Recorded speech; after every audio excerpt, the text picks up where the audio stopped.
Recently, we've met a few clients who've just become Singapore PR and they're stuck in the rent or buy dilemma. Are you facing the same? We get it. You've been renting for years and it feels more comfortable to keep paying rent rather than use your savings for a big down payment.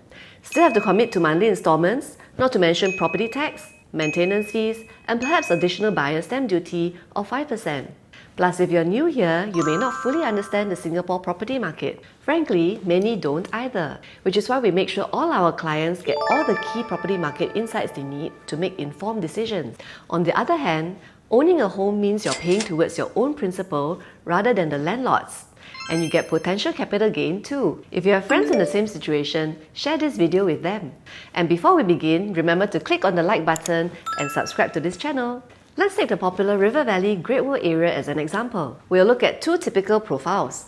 A single paying $4,000 per month for a one-bedroom and a couple paying $6,800 per month for a two-bedroom. That's roughly the current average rent at developments like Rivergate, Martin Place Residences, the Cosmopolitan, the Avenue, Martin Modern, and Riviera, just to name a few.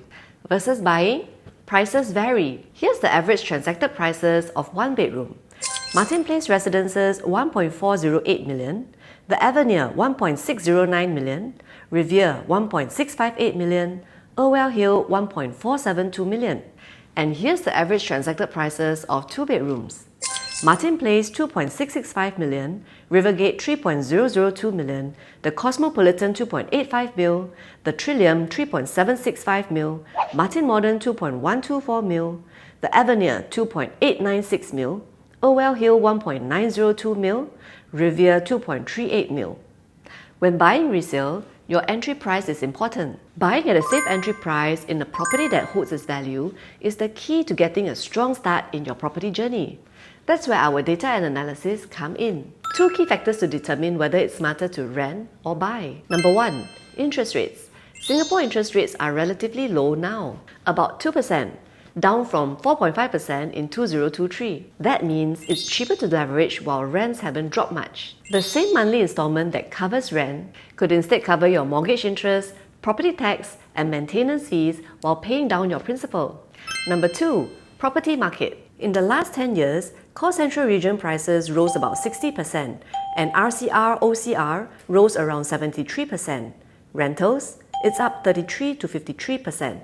If you'd bought back then, your home would be worth a lot more today. Keep renting and that's hundreds of thousands gone to your landlord instead of building your own equity.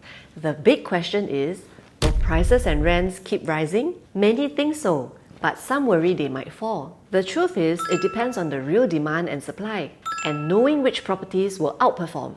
That's exactly what we do for our clients. So if you're in this dilemma, drop us a text and let's explore your options. Now let's crunch some numbers using the one-bedroom example. If you keep renting at $4,000 per month for the next 5 years, you'll spend $240,000. Let's compare that to buying a resale unit at $1.5 million, assuming interest rate 2%, loan tenure 30 years at 75% LTV, monthly maintenance $350, legal fee $2,005.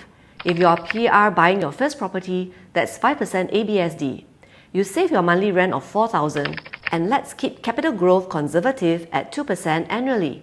Your 25% down payment will be $375,000, stamp duty $44,600, ABSD $75,000, total installments paid annually. This works out to be $4,158 per month, almost the same as your rent. The interest you paid each year and accumulatively.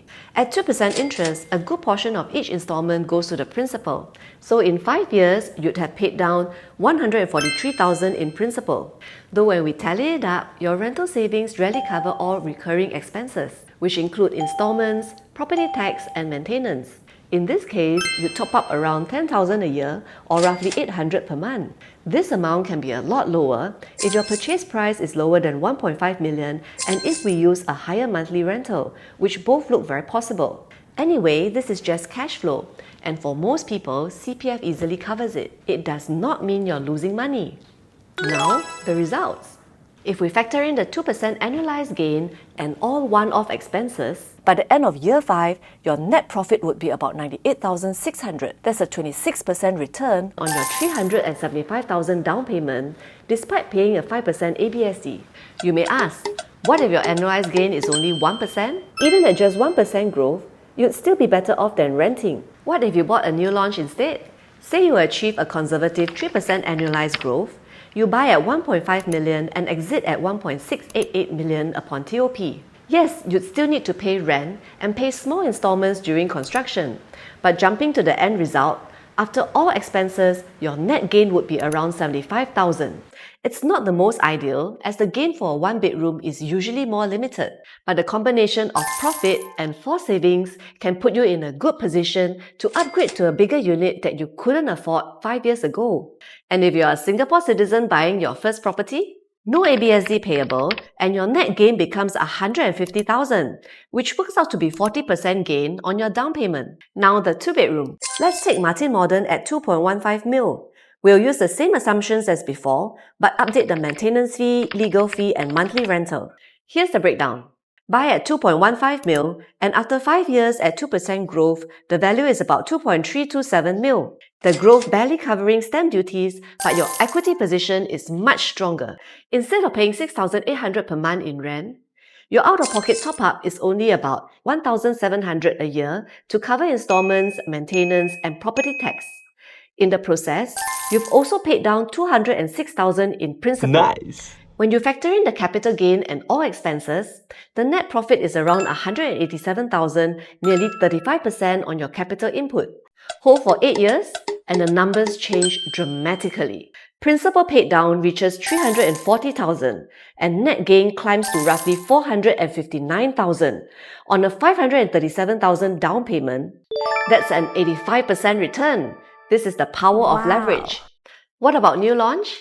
If you pick the right one and achieve a conservative 4% annual growth for the first 5 years, you buy at 2.15 mil and exit in 5 years at 2.5 mil. Net gain after all expenses around 203,000.